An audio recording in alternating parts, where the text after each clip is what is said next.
Olá, sexto ano! Para hoje eu estou super animada. Eu sou apaixonada por história antiga, né? E hoje a gente vai falar sobre Egito Antigo. E Egito tem tanta coisa interessante, né, para a gente discutir. Então, essa aula e a próxima, né, nós vamos falar um pouquinho sobre Egito.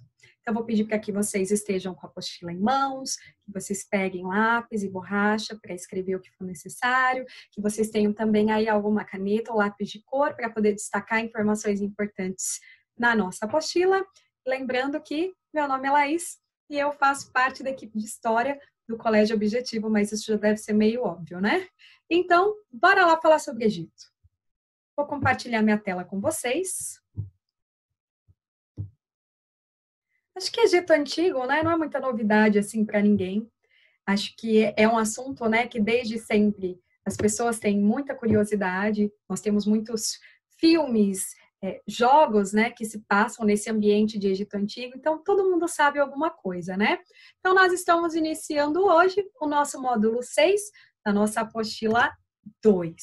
E aí, hoje a gente vai tratar especificamente sobre localização geográfica, o clima, e vamos ressaltar a importância do Rio Nilo. A gente já falou um pouquinho, né, na aula passada, mas a gente vai falar aí alguns exemplos a mais. Nós vamos falar também sobre a sociedade egípcia e a hierarquia, já já eu vou discutir esse termo com vocês. E por último, nós vamos falar também sobre formação de império. Então, bora comigo. Egito Antigo, dádiva do Nilo. Lembrando que na aula passada nós já discutimos esse conceito. Dádiva é presente. Então, pela região do Egito, né, por ter o clima árido, seco, né, um clima de deserto, o Nilo ele foi fundamental para o desenvolvimento da civilização, né? Então, a gente tem ali, né, o povoamento e a formação das cidades na beira do Rio Nilo, né? Então, tudo ali, as construções e as cidades nas bolinhas pretas, né? Estão nas margens do Nilo. E aí, essa sobrevivência é possível com a prática da agricultura, que depende diretamente das cheias do Nilo. Então, ali embaixo eu coloquei ali uma imagem que reflete, né, essa questão da cheia. Então, a gente tem na última, né, o leito normal do rio. Na do meio é o período, então, que você vai colocar, vai colher, né, o que foi plantado, e a última a gente tem o período da cheia. A água, então, alaga, né, aquele patamar onde acontece a agricultura, e quando ela baixa, o solo, então, já está rico em nutrientes, já está fértil, esperando para ser semeado. Agora, o Rio Nilo, ele não era só importante, não, para a questão da agricultura, mas é lógico que, se ele é um rio muito extenso, olha lá o mapa, ele corta, né, todo o Egito Antigo, ele vai ser utilizado também como um meio de transporte, né? Então, vai ser um caminho utilizado, principalmente para o comércio fluvial. Então, os comerciantes, né, das cidades do Egito, eles vão utilizar o rio para estar transportando aí as suas mercadorias, né? Então, o Rio Nilo, ele também era uma importante via de comunicação entre as cidades, né? E principalmente para levar aí as mercadorias, né? Dos comerciantes. E quando a gente fala de sociedade, a gente está falando de civilização, lembra que nós falamos que era importante a divisão de tarefas e que tem a figura do líder para dividir as tarefas. Então aqui vocês têm um exemplo de como a sociedade egípcia ela estava dividida. Então nós temos vários grupos e esses grupos estão organizados numa pirâmide. É muito comum a gente representar uma sociedade em forma de pirâmide. E essa pirâmide, ela está organizada em uma hierarquia. Ah, Laís, mas o que é hierarquia? Hierarquia é a divisão de grupos de uma sociedade e normalmente essa divisão, ela leva em consideração a questão de privilégios e ocupação que as pessoas têm. Então, quanto mais privilégios e uma ocupação e uma ocupação maior, um cargo, né, de mais prestígio que a pessoa ocupe, então ela vai estar para o topo da pirâmide. E quanto menos privilégio a pessoa tiver, ela vai estar lá para a base da pirâmide. Então, por exemplo, se a gente for falar na escola, qual é a hierarquia da escola? Então, normalmente vem primeiro a figura do mantenedor, depois vem a direção, depois vem a coordenação. Então, isso também é uma hierarquia. Vem professores e os demais funcionários, vem os alunos, né? Então, a forma como se organiza aí, né? Os grupos. Na sociedade do Egito, então, lá no topo, com cargo que tem todos os privilégios possíveis, né? Obviamente que nós temos a figura do faraó. E o faraó, ele vai governar todo o Egito e ele vai ser uma figura muito importante porque ele é adorado como um deus, tão grande que é o poder dele, tá? Então, muitos faraós eram, de fato, adorados como deuses no Egito. Então, a gente tem aquela mistura, né, de política com religião. É lógico que se eu disser que eu sou, né, filha diretinha de um rei X, né, as pessoas vão me respeitar muito mais, porque vão achar que eu tenho aquela ligação direta, então, com o sagrado, com a religião, né? Logo abaixo do faraó, vem os nobres e os sacerdotes. Eles são as pessoas mais próximas ao faraó. O faraó dá cargos no governo para que eles ajudem, né, na administração do Egito. E os sacerdotes, se a política se mistura com religião, eles são extremamente importantes, porque eles, como religiosos, vão ser aí os responsáveis pelas principais cerimônias religiosas no Egito. Então, eles têm muito destaque. Eles são muito importantes, só não são mais importantes do que o próprio faraó. Depois nós temos os soldados vão ser os membros, né, do exército, e eles vão ter duas funções: proteger o Egito e conquistar novos territórios para o Egito. Abaixo aí nós temos os escribas. Gente, o escriba é uma profissão super importante nesse período. Por quê? É o grupo de alfabetizados. São eles que vão fazer todos aqueles registros que nós conversamos, né, na aula passada. Anotar a produção, anotar a quantidade de pessoas, anotar o quanto de imposto foi recolhido da população. Então, todos esses cálculos e os dados de uma civilização são os escribas que vão anotar, né? Então, eles são ali os braços, né, direito do faraó, porque a função deles é muito importante para que a civilização continue se organizando e se desenvolvendo. Temos os comerciantes, né, que nós já falamos, que cuida ali do abastecimento das cidades, né, com diversos tipos de produto, e o comércio fluvial. Os artesãos, que são os produtores, né, de tudo que tem numa cidade, então pode ser objetos de cerâmica, joias, roupas, calçados, armamentos de exército, né? Então, tudo que tiver que ser produzido aí, né, vai ser feito pelo artesão. E lá embaixo nós temos camponeses e escravos. Os camponeses, a gente já liga direto com a questão da agricultura, mas é importante que vocês saibam que no Egito Antigo, os camponeses, eles não cuidam apenas da agricultura. Os camponeses, eles também são convocados para participar das grandes construções. Então, vai construir um canal de irrigação, vai construir um dique, vai construir um palácio para o faraó, vai construir uma capital nova para o Egito. São os camponeses que fazem isso. Por quê? Porque tem um tempo ali que você não está plantando nem colhendo. Nesse tempo que você não está nem plantando nem colhendo, você vai fazer o quê? Construção. Então, é nesse período que eles participavam aí das grandes construções que a gente ouve falar, como as pirâmides, né, que existem aí até hoje. E o último grupo ali, a gente tem os escravos. E é muito importante que vocês entendam esse conceito. Na antiguidade, nós temos dois tipos de escravo. Pode ser a pessoa que seja um prisioneiro de guerra. Por exemplo, eu sou faraó do Egito, eu fui guerrear com a Núbia. Eu venci. Aí eu pego os melhores guerreiros da Núbia que sobreviveram na guerra e levo para o Egito e eles vão, então, trabalhar como escravos para mim. Então, seriam os escravos como prisioneiros de guerra. O outro tipo de escravo é o escravo por dívida.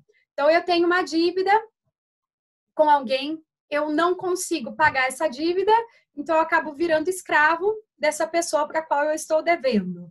O detalhe é que nesse caso, né, o escravo por dívida, ele não é escravo por um período, quer dizer, eu estou devendo 5, eu vou trabalhar 5 dias e paguei. Não. Infelizmente, uma vez que você vira escravo, é para a vida toda, né? E isso já diz respeito também aos seus descendentes. Então, era uma situação bem complicada, essa questão de escravo por dívidas, tá? Portanto, aí nós temos os principais grupos, né, da sociedade. Então, vocês podem perceber que a gente já tem uma sociedade bem organizada, né, e parecida com as tarefas que nós temos ainda hoje. E aí, lá na página 9 de vocês, está justamente falando sobre essas características da sociedade egípcia, né? Então, presta atenção aí na sua apostila para você também separar as informações que são mais importantes, do jeito que eu fiz aqui no meu slide. Então, a gente tem lá, a sociedade egípcia era muito desigual.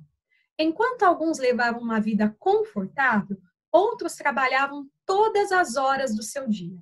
Os mais privilegiados eram os faraós, considerados um deus. E, claro, sua família. Havia também os aristocratas, representados pelos sacerdotes e os altos funcionários, que auxiliavam o faraó no governo e controlavam as terras e o trabalho dos camponeses. Essas pessoas também tinham muitos privilégios. Os escribas compunham outro grupo de grande destaque na sociedade egípcia. Eram os especialistas em ler e escrever os mais diferentes relatórios, calcular, cobrar impostos, produzir textos de todo tipo.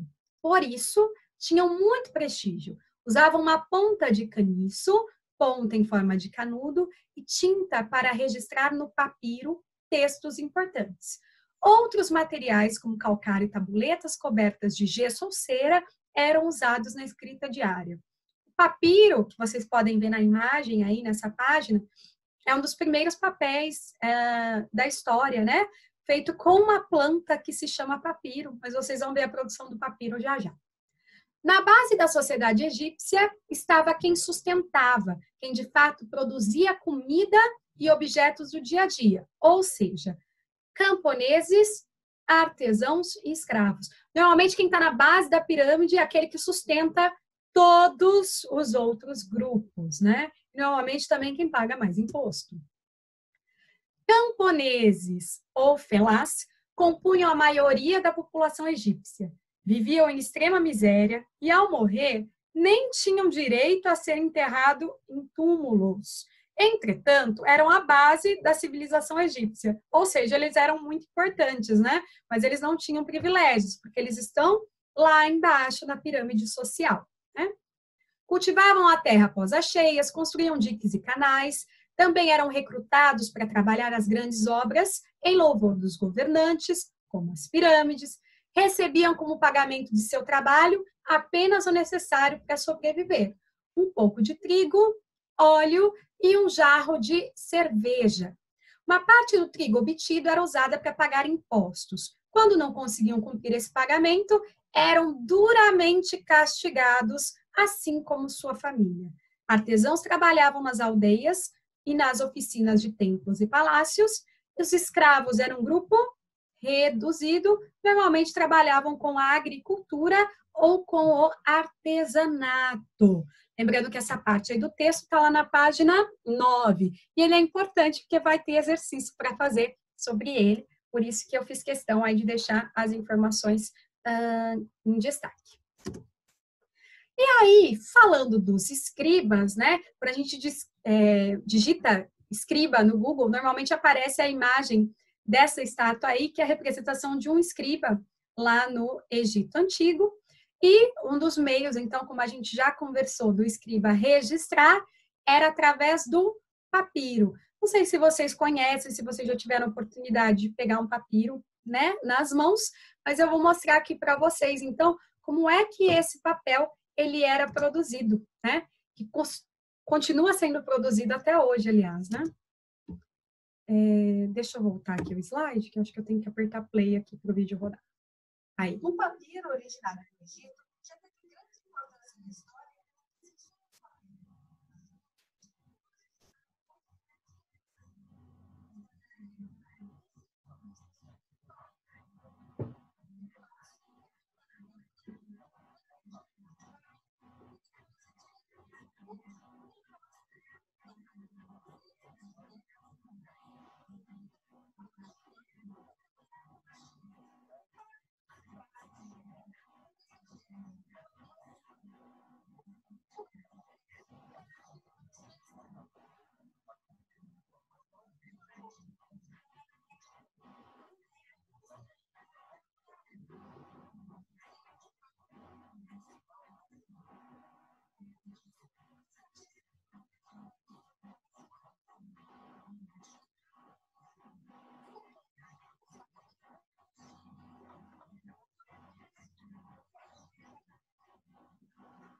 Então, aí, né, uma curiosidade interessante, né, a forma como se produzia o papel lá na antiguidade, então, por meio aí, né, do caule da planta papiro, né, e o papiro, ele continua sendo produzido até hoje.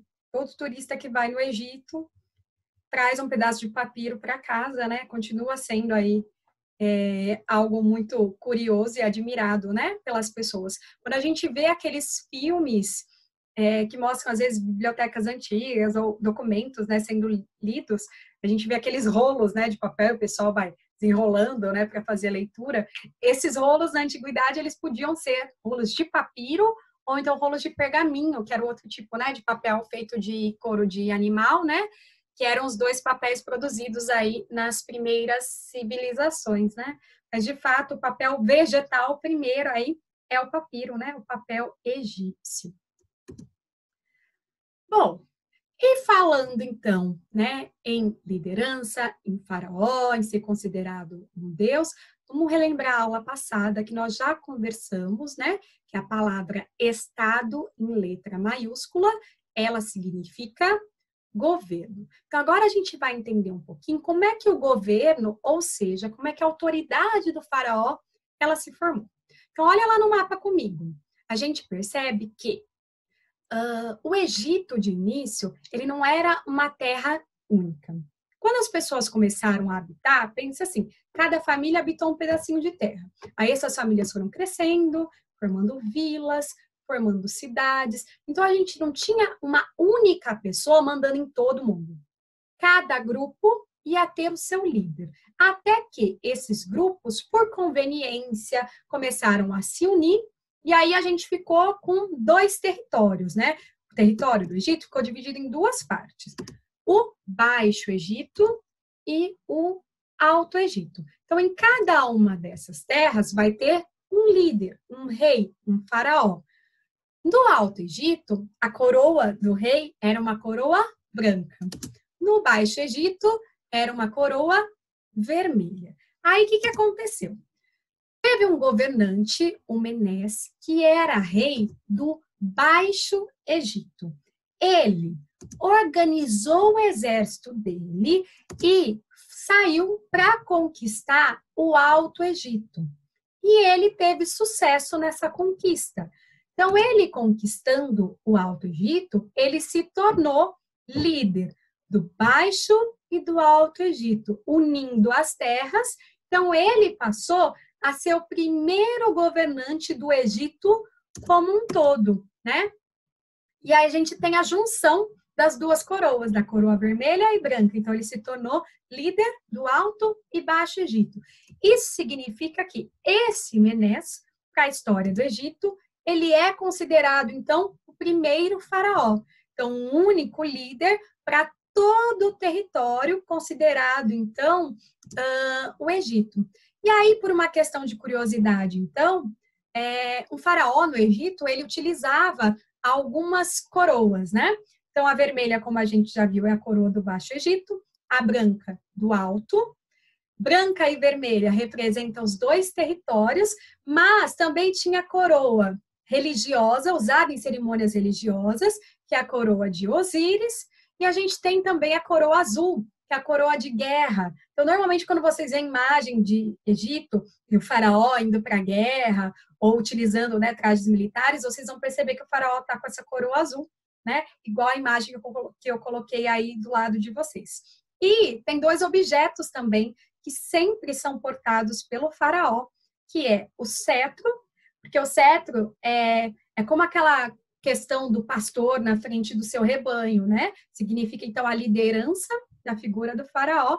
E, do outro lado, ele tem o flagelo, porque o faraó também tem como função garantir a ordem. E se a ordem não for garantida, punir quem não está obedecendo, né? Então, ele é a liderança que cuida, que está à frente, cuidando da sua população, mas ele também é a liderança que garante a punição, né? Para quem aí não obedece ao seu poder. E aí, o Menes não foi o único que usou o exército para conquistar outros territórios. Então, agora é importante a gente entender o que acontece para um território virar um império. Então, primeiro de tudo, eu coloquei ali a imagem do exército, uma flecha embaixo, escrito conquista de novos territórios. Então, primeira informação que a gente precisa gravar. Um império, ele é formado pela conquista de novos territórios, tá? Ah, mas por que que eu vou conquistar novos territórios? Conquistar novos territórios era muito importante para um rei, para um faraó, para um imperador. Porque quando você conquista um novo território, você pode explorar as riquezas que tem nele, como ouro. Você pode cobrar impostos dos habitantes desse território e assim enriquecer o seu cofrinho, o cofrinho do governo, e você pode também conseguir escravos. Então, isso fez com que todas as civilizações antigas, em algum momento ou outro, saíssem aí para empreender a conquista de novos territórios, organizarem os exércitos e irem em guerra, né, para conquistar outras terras. E aí, no caso do Egito, a gente tem aqui então, olha o mapinha lá comigo. Ali em preto seria basicamente o território inicial, ou seja, o Egito começou com aquela quantidade de terra quando Menes uniu o Alto e o Baixo Egito. E aí, depois disso, os faraós foram organizando o exército e saindo para conquistar outros territórios, ou seja, o Egito cresceu. É aquele território inicial, mais as terras conquistadas. Quando eu tenho terra conquistada, então, eu tenho a formação de um império. Então, aqui a gente tem um mapa do Império Egípcio, ou seja, todas as terras que o Egito conquistou, a sua máxima extensão, né? Então, isso é muito importante, vou dizer de novo, importantíssimo que vocês guardem, porque nós vamos falar disso o ano todo, tá? Então, a conquista de novos territórios gera a formação de um império.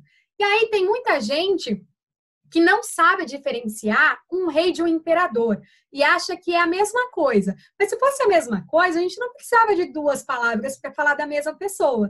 Então agora a gente consegue entender a diferença entre um rei e um imperador. O rei, ele é o líder daquele território inicial. Aí, quando tem a conquista de terras, vira império. Então o líder passa a ser um imperador. Então, o imperador, ele tem mais terras para comandar do que o rei, né? O rei, ele manda no território inicial. O imperador, ele manda no território inicial, mais as terras que foram conquistadas, tá? Então, essa é a diferença aí de reino e império, rei e imperador. Não é a mesma coisa. Embora, né, a autoridade continue exercida por uma pessoa só, né? No reino, quem manda é o rei, no império, quem manda é o imperador. Mas o imperador, então, ele tem uma quantidade de terras maior para ele organizar, né? E aí, lá na página 9 de vocês, tem justamente uma linha do tempo dividindo a história aí desses faraós e da política no Egito, justamente por meio de império. Então, olha lá os títulos: Antigo Império, Médio Império, Novo Império. Então, o Antigo Império é o período em que os egípcios começaram a ir conquistando novas terras. Nesse período, houve a construção das famosas pirâmides. Não vou falar delas hoje, porque é o assunto da nossa próxima aula. Guardem a curiosidade. Médio Império seria, então, um período em que houve mais conquistas de terra e a construção de grandes templos, né? E o último período, o Novo Império, é o período em que o Egito atingiu a sua máxima extensão, a maior parte de conquista de territórios. E aí, isso traz muitas riquezas para o Egito, por isso é um período em que houve construções colossais, enormes. Eles vão perguntar, às vezes, por que eles gostavam de construir coisas, né, tão grandes? E é simples. A construção é uma representação do poder do faraó. Então, hoje eu sou faraó. Eu construí um templo aqui, sei lá, de 10 metros de altura. Quando eu falecer e o meu filho assumir o trono, meu filho vai querer fazer um templo com 15 metros de altura, para dizer que o poder dele era maior que o meu. O filho dele vai conseguir um de 20, e assim por diante. Então, a brincadeira aí, os faraós tentavam cada vez construir maior que o seu antecessor para mostrar que o poder deles era maior que o do outro. Por isso que a gente tem essas construções gigantescas, né? E todas feitas em pedra, né? Construções aí de muitos anos, de muita técnica. Não é à toa que elas estão aí super bem preservadas até hoje, a grande maioria delas, né? Algumas nem tanto. Só que tem um problema. Quando você sai para fazer guerra com outros povos, quando você sai para conquistar outros territórios, você também, por sua vez, pode ser conquistado. Então, embora o Egito foi um grande império e conquistou muitos povos e muitas terras, ele também foi conquistado por diversas vezes, né? Então, primeiro, em 1700 a.C., o Egito sofreu uma invasão do povo Hyksos, né? E esse povo Hyksos permaneceu no Egito por cerca de 170 anos. Tanto que nós temos vários faraós que não eram egípcios, eram Hyksos nesse período aí de invasão. Nós tivemos também a invasão dos assírios, que é um povo lá da Mesopotâmia, era um povo extremamente militar, né? E acabaram também invadindo o Egito. Nós temos a invasão dos persas em 525 e 324 a.C., ou seja, invadiram o Egito duas vezes. Mas por que invadiu o Egito tantas vezes? A gente vê pelas imagens as joias, né? O Egito tinha muita prosperidade, era muito desenvolvido, né? Então, as riquezas do Egito chamavam a atenção de outros povos. Então, quando o povo achasse que o exército dele era melhor do que o Egito, ele ia tentar invadir, né? Para conseguir as riquezas que tinham lá. Em 332, a gente tem a invasão, né, do Alexandre o Grande. E, por último, nós temos a invasão dos romanos em 30 a.C. Essa invasão é que a gente considera que deu fim, né, a esse Egito aí de faraós, tá? Aí na página 8 de vocês tem as informações sobre as invasões, né? Então, as cidades criadas às suas margens organizaram-se em um só império, há aproximadamente 3.000 anos, governado por um faraó, considerado um deus, né? A história dos governantes do Egito, dividida em 3 impérios. Outros povos tentaram dominar o Egito, como núbios, hicsos, persas, Alexandre o Grande. E aí, vou fazer uma pausa para falar um pouquinho do Alexandre.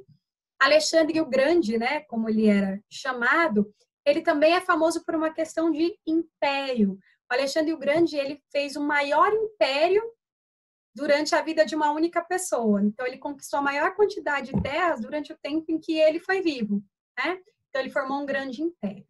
Isso que ele é chamado de Alexandre o Grande. Os romanos tiveram o maior império da história. Só que o império foi construído ao longo de vários imperadores.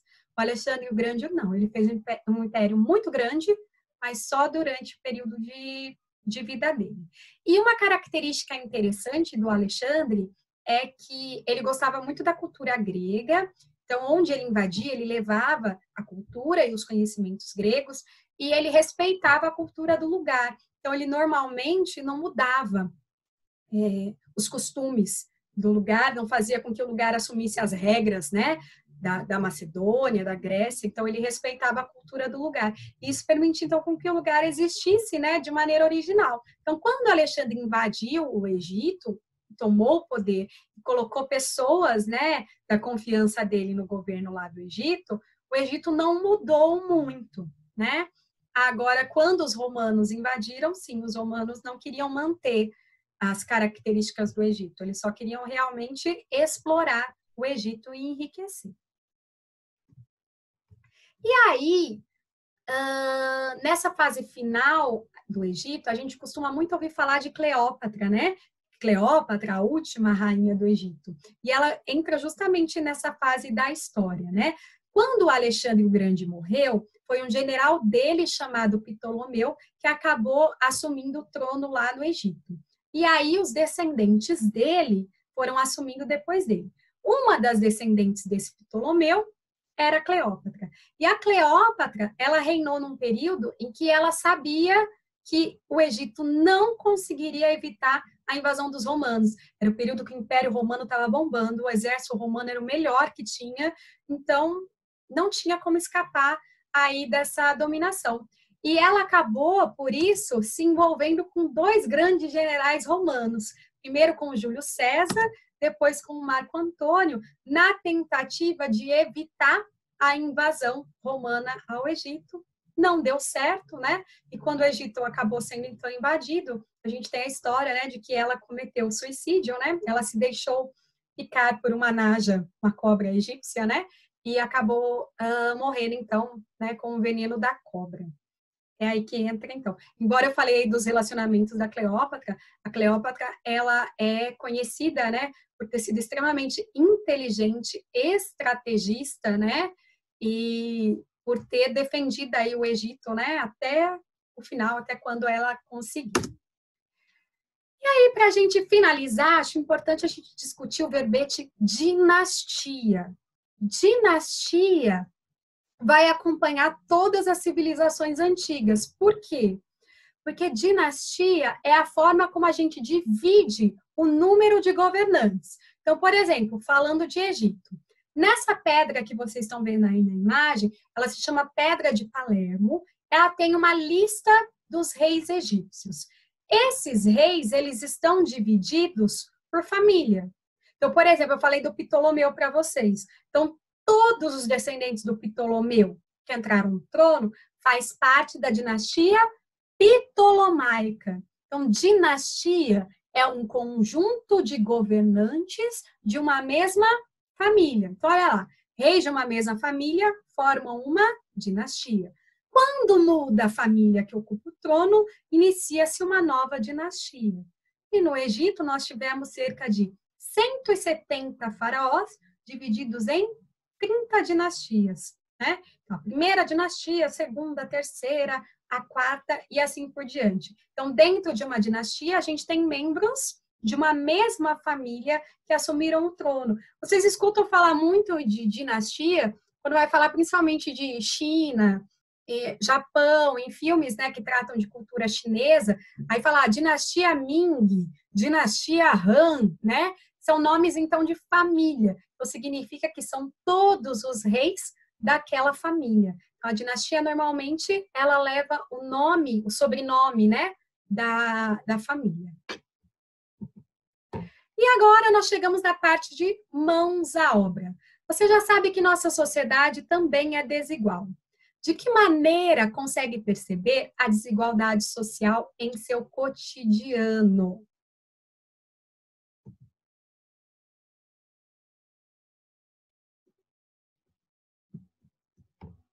Então, uma das formas que a gente mais observa hoje seria as marcas de roupa, os tipos de carro, celulares, ou até o acesso, né, a locais, né? Acesso à educação particular, a hospitais particulares. Então, normalmente, a gente consegue observar aí essas diferenças. A2. Cria uma hipótese. Como as camadas sociais se diferenciavam na sociedade egípcia? Então, como é que a gente sabe quem é quem lá no Egito Antigo? O que a gente pode observar? Também podemos observar as roupas e joias, e aqui principalmente a função social, ou seja, em qual grupo lá daquela pirâmide ele se encaixa. Daí eu já consigo saber, então, né, qual o lugar dele na sociedade, quais os privilégios que ele tem ou que não tem. Né? 3. De acordo com o texto, como os egípcios produziam o necessário para a sua sobrevivência?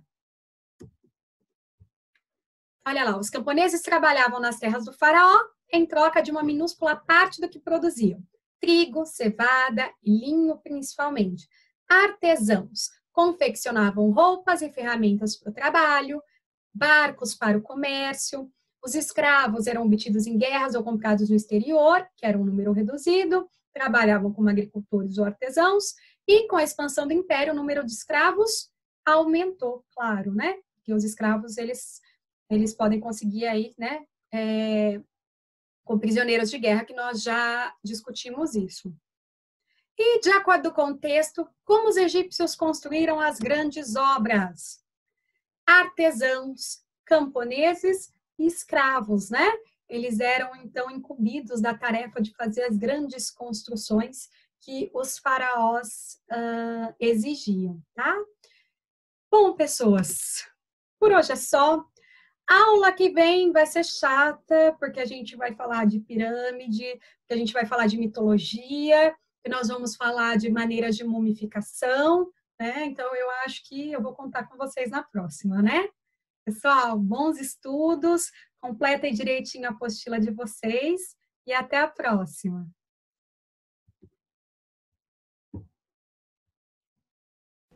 O papiro, originário do Egito, já teve grande importância na história como antecessor do papel, mas atualmente é mais usado como objeto de decoração. Esta galeria no Cairo ensina os turistas como o papiro é feito. O primeiro passo é cortar o caule da planta, também chamada de papiro, e depois retirar a casca verde. Ela pode ser reaproveitada para fazer cestas, chapéus e sandálias. Em seguida, a parte interna é cortada em fatias. Repare como elas são fáceis de quebrar porque estão cheias de água e açúcar. É preciso retirar esse excesso para que fique mais flexível. Agora é hora de deixá-las na água para mudar de cor. O ideal é 1 semana para um tom amarelado. Quanto mais tempo de molho, mais escura fica a folha. Depois disso, as fatias são colocadas de forma sobreposta e cruzada. Uma na vertical, uma na horizontal, sem que haja nenhum espaço vazio entre as tiras. Essa folha é pressionada por 3 dias para ter o resultado final, um papiro firme e forte. A técnica de fazer papiro existe há milhares de anos. Eles demoram no mínimo 10 dias para ficarem prontos, mas duram a vida inteira. Quem quiser levar um exemplar para casa tem que prestar atenção. Há várias imitações no mercado. Este especialista ressalta que no verdadeiro papiro dá para ver as tiras trançadas quando colocado contra a luz. Diz ainda que o falso, se for enrolado, vai quebrar. Já o verdadeiro quase sempre é vendido dentro de um tubo. Os turistas só precisam de alguns minutos nessa galeria para aprender a identificar o verdadeiro papiro. Mas para decifrar os antigos símbolos egípcios desenhados nas folhas, é preciso de muito mais tempo e dedicação.